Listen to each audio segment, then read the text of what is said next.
Doctor صاحب آپ سے آغاز کرتے ہیں جو ایک بڑی اہم ترین بات ہے. آج میں سوچ رہا تھا کہ ہم کیوں ان اولیاء کرام کا ذکر کرتے ہیں یا ان ہستیوں کا ہم ذکر کرتے ہیں، تو انسٹنٹ میرے پاس یہ جواب آیا، اور میں سمجھتا ہوں یہ بات لوگوں تک جانی بھی چاہیے کہ بنیادی طور پر اس پروگرام کا مقصد یہ ہے کہ ہم اپنے ماضی سے اپنے آپ کو جوڑے رکھیں، اپنے اسلاف سے جوڑے رکھیں.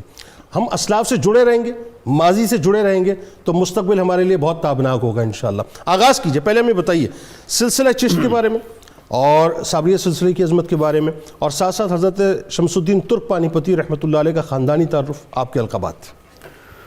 بسم اللہ الرحمن الرحیم. آپ نے انٹرو میں بہت خوبصورت باتیں بیان کر دی ہیں، جزاک اللہ. تو بڑی جامع آپ نے گفتگو کی ہے.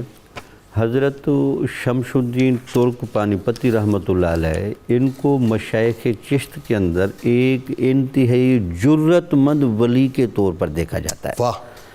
تو تصوف میں ایک اصطلاح ہے صاحب فتوت، بہت جوان مرد اور طاقتور بزرگ، جس کو کہتے ہیں نا دلیر بزرگ. واہ.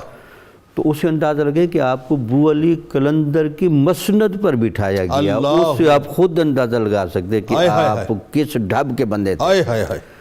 تو یہی دلیری اور جرت مندی، آپ کا جو خاندانی عظمت ہے وہ بھی بڑی نرالی ہے. محمد بن حنفیہ کی اولاد اور خواجہ احمد یسوی رحمۃ اللہ علیہ کا خون وہ آپ کی رگوں میں شامل ہے. سبحان اللہ. اس کے علاوہ ترکستان بڑی زرخیز سرزمین ہے، وہاں بڑے بڑے مجتہدین، بڑے بڑے صوفیہ ہوئے، تو آپ کو بھی اسی سرزمین سے ہونے کا موقع ملا. ٹھیک. بعد میں پھر آپ ماوراء النہر بھی رہے ٹھیک، اور علم کی تکمیل کی. لیکن بہرحال تکمیل کے جو مراحل طے کرنے کے بعد آپ کو القابات دیے گئے، آپ کو لقب دیا گیا شمس الاولیاء، اچھا، بدر الاتقیاء. یہاں مثال سے بات واضح کرنا ضروری ہے کہ یہ جو تصوف ہے یہ کوئی اسلام سے الگ چیز نہیں، یہ اسلام کا جو تربیت اور عمل کا نظام ہے نا، ٹھیک ہے، اس عمل کو اگر گہرے کرائٹیریا میں آپ دیکھیں تو اس پر آپ کو صوفی اترتا ہوا نظر آئے. کیا کہنے، سبحان اللہ. آپ کہیں جی قرآن کی تلاوت کیسے کرنی چاہیے، نوافل کیسے پڑھنے چاہیے، ریاضت و مجاہدہ کیسے ہونا چاہیے، ذکر کیسے ہونا چاہیے، اللہ کی محبت، اللہ کے نبی کی محبت، دین کی محبت، رگ و ریشے میں کیسے سرایت کرنی چاہیے، ظاہر و باطن میں کیسے یکسانیت ہو، تو یہ ساری باتیں آپ کو صوفیاء کے پیکروں میں ملیں گی. یعنی تصوف آپ کے ظاہر اور باطن کو ایک کر دیتا ہے، ملا دیتا ہے، ملا دینے کا. بلکہ سمجھانے کے لیے عام طور پر ہمارے علماء یہ بات کرتے ہیں، جس طرح علم میں اور تحقیق میں درجہ اجتہاد آتا ہے، واہ، کہ آپ اتنا علم پڑھیں اور تحقیق کریں کہ آپ مجتہد بنیں، ویسے ہی عمل اور تربیت میں بھی ایک درجہ اجتہاد آتا ہے کہ آپ عمل اور تربیت اس درجے کی کر دیں کہ آپ کو نفس و شیطان اور دنیا کی محبت ورغلا نہ سکے. اس مشرب کا نام ہے. پھر صوفیہ کی نسبتیں رہی ہیں، اللہ تعالیٰ نے ہر سلسلے کو کچھ نہ کچھ خوبیاں دے رکھی ہیں. بالکل ٹھیک. سلسلہ چشتیہ کو جو خوبی ملی ہے، ان کا مین اوپر ٹائٹل ہے عشق. ٹھیک ہے. اس کے نیچے لکھا ہے کثرت عبادت. واہ. اس کے نیچے لکھا ہے کثرت طہارت. واہ. اور اس کے نیچے لکھا ہے جذب و مستی.